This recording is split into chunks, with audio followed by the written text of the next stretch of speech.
Assalamualaikum warahmatullahi wabarakatuh.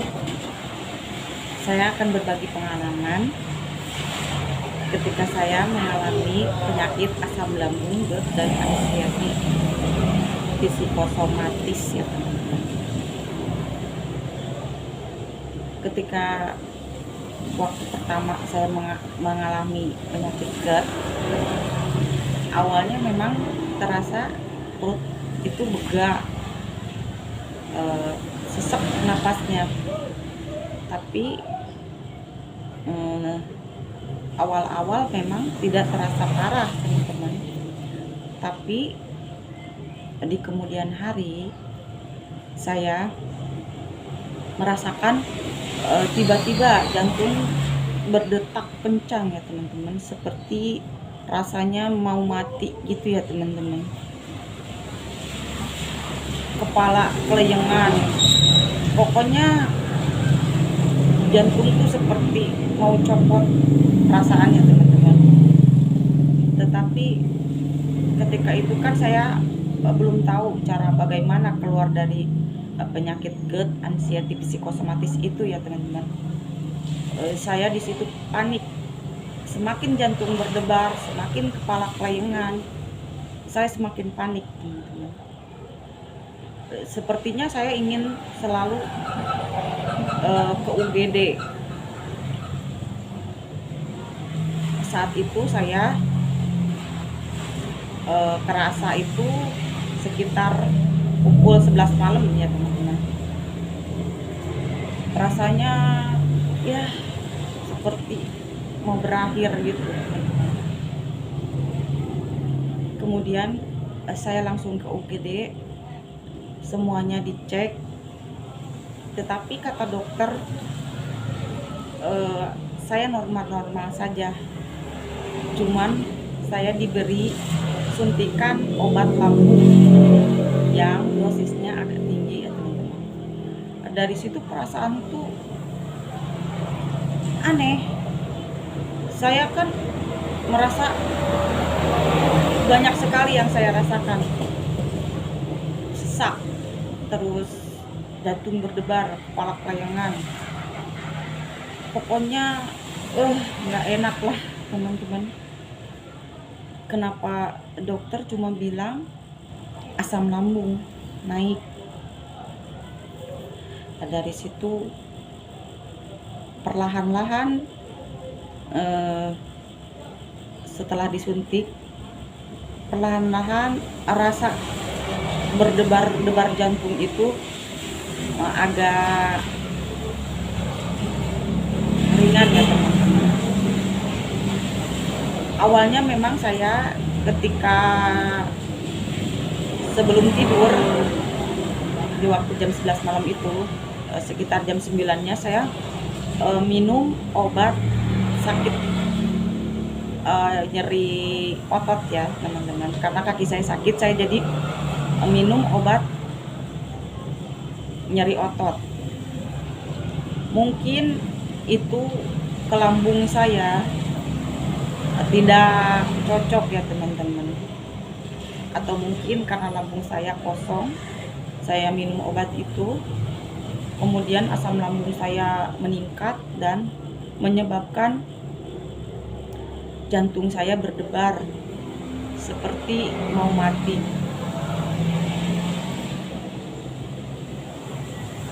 Dan dari situ dokter menyarankan saya untuk diinfus.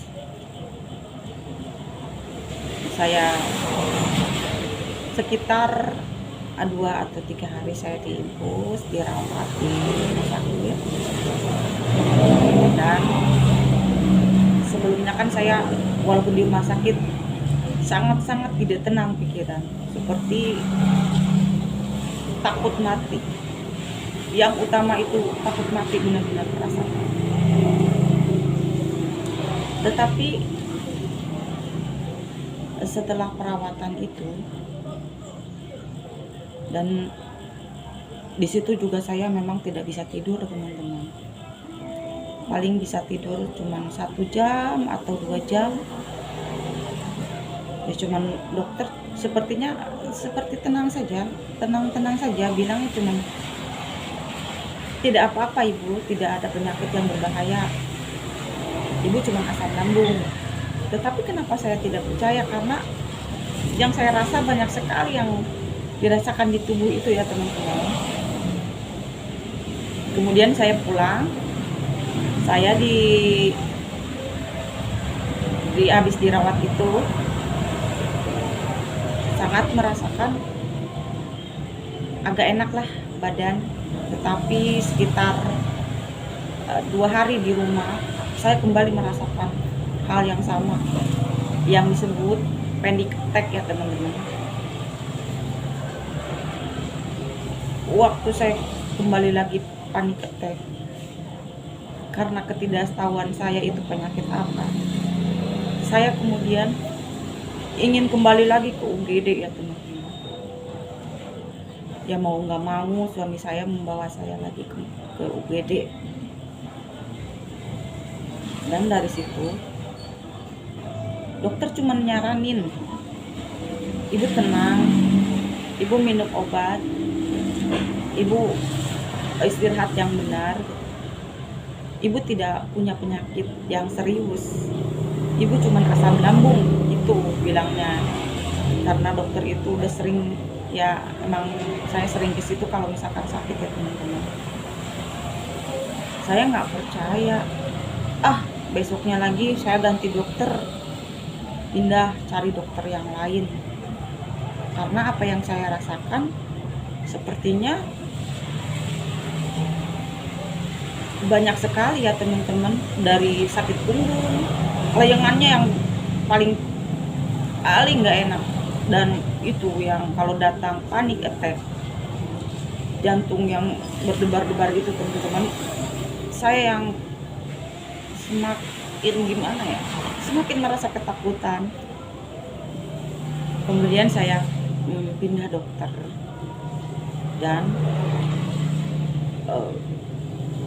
selalu diresepkan obat seperti ya omeprazol, plantasid, seperti itu, sama seperti obat-obat dokter yang kemarin.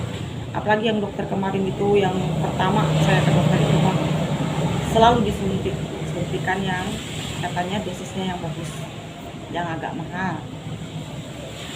Pindah lagi, begitu lagi, pindah lagi, begitu lagi. Lama-lama saya aneh, ini penyakit kenapa ya? Semakin hari semakin badan saya kurus. Ada sekitar sebulan, 2 bulan badan saya turun dari 68 jadi 42. Kurus sekali teman-teman badan saya. Saya tidak tahu waktu itu solusinya bagaimana. Nah, ketika saya bercerita sama teman saya, teman pernah mengalami penyakit seperti itu, dan saya disaranin untuk mengubah 3P: pola makan, pola hidup, dan pola pikir. Dari situ saya disaranin untuk lihat-lihat video teman-teman dari YouTube. Katanya banyak yang memberi tips bagaimana cara keluar dari penyakit anxiety, asam lambung, atau psikosomatis ya teman-teman. Nah kemudian saya cari-cari juga tuh channel dari YouTube. Kemudian saya nemu channelnya Kang Rohimat Caisapra, Kang Erik Wibowo, Kang Deddy Susendi. Nah banyak juga videonya. Setiap hari saya selalu nonton tipsnya bagaimana cara keluarnya. Setelah tahu, ternyata dari setahun lebih saya ngerasain sakit itu, sampai nggak bisa bangun, sampai kurus kering. Pokoknya segala kerasa di badan itu gak enak. Yang paling menakutkan itu cemasnya ya teman-teman, takut matinya itu ya teman-teman. Saya nggak mau ditinggalin sama suami atau anak. Perasaan tidak mau. Lama-lama saya merasa kasihan juga ya teman-teman. Anak saya juga kan harus sekolah, suami saya juga harus kerja. Masa kayak saya harus ditemenin terus gitu? Kalau nggak sama anak, sama suami, pasti suami nyuruh orang lain untuk nemenin saya teman-teman. Tidur di kamar saja saya tidak takut. Ya tahu itu takutnya nggak jelas. Yang jelas mungkin ya takut mati.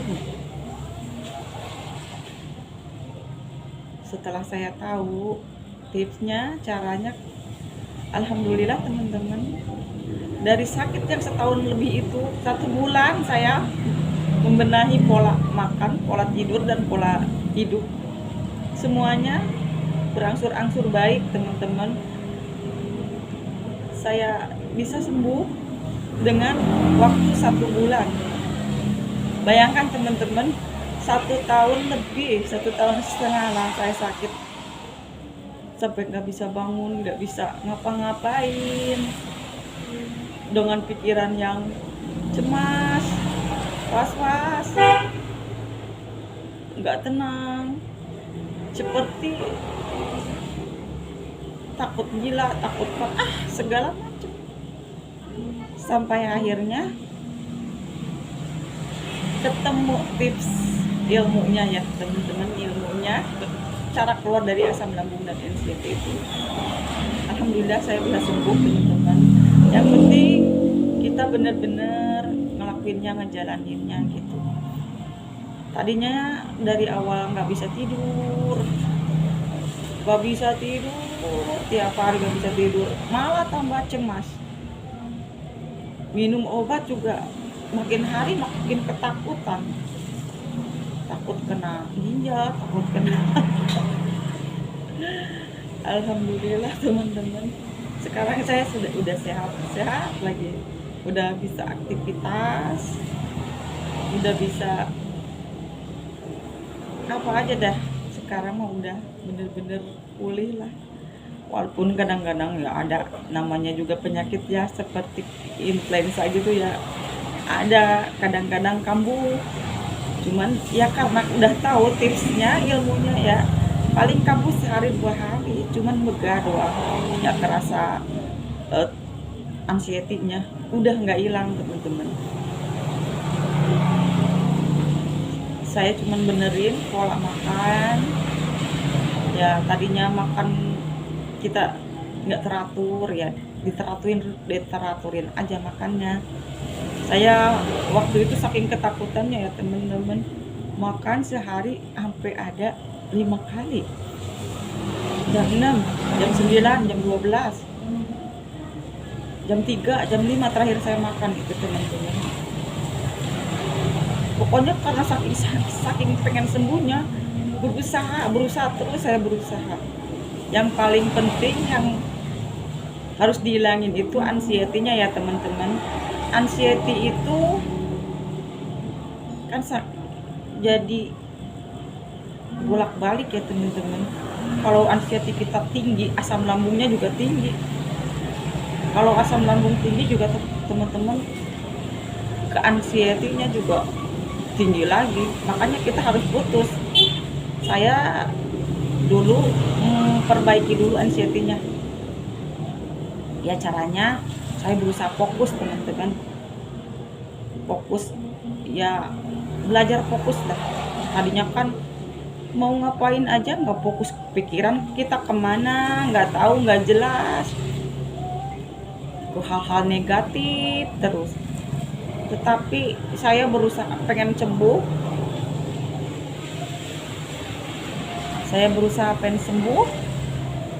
saya pokoknya belajar fokus dari hal-hal yang kecil ya teman-teman. Seperti kalau lagi mandi, saya fokus sedang mandi pikirannya. Kalau sedang sholat, fokusin sedang sholat. Walaupun nanti nggak fokus, ulang lagi begitu terus. Apa aja dari kalau kita lagi makan, nonton, dari situ tiap hari saya iniin lah, fokusin sampai yang tadinya nggak bisa tidur Bisa tuh teman-teman. Tadinya kan semalam tidur paling 1 jam. 1 jam. Besoknya tambah kelayangan teman-teman. Tambah pusing, tambah kelayangan, tambah gak enak badan, tambah segala kerasa lah teman-teman. Alhamdulillah teman-teman. Semuanya pasti berlalu, semuanya pasti sembuh, yakin.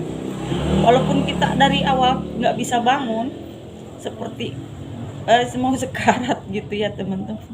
Padahal kalau kita bisa tahu cara keluar dari penyakit ini, semudah itu teman-teman.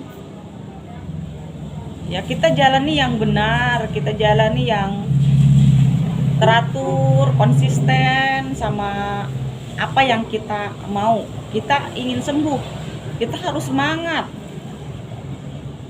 Selama kita sakit, seberapapun lamanya kita sakit, kalau kita konsisten, yakin 1 bulan sembuh. Nah, disinilah ya kita harus yakin. Kita harus yakin, benar-benar yakin. Di samping kita harus berdoa, kita juga harus berusaha. Nah, dari sini kita bisa mempelajari, mencoba. Siapa tahu tips dari saya bisa berguna buat teman-teman. Saya rasa videonya cukup sampai di sini dulu ya teman-teman. Nanti kita lanjutkan lagi. Jangan lupa subscribe-nya, like dan komennya teman-teman. Gratis kok. Saya kalau misalkan ada yang mau konsultasi ya, cuman berbagi pengalaman ya teman-teman. Saya kan bukan apa-apa, bukan dokter, bukan apa. Tapi seandainya Anda mau, teman-teman semua bisa bisa konsul sama saya, gimana tips-tipsnya, nanya kayak gitulah boleh. Saya cantumkan nomor WA-nya teman-teman. Terima kasih.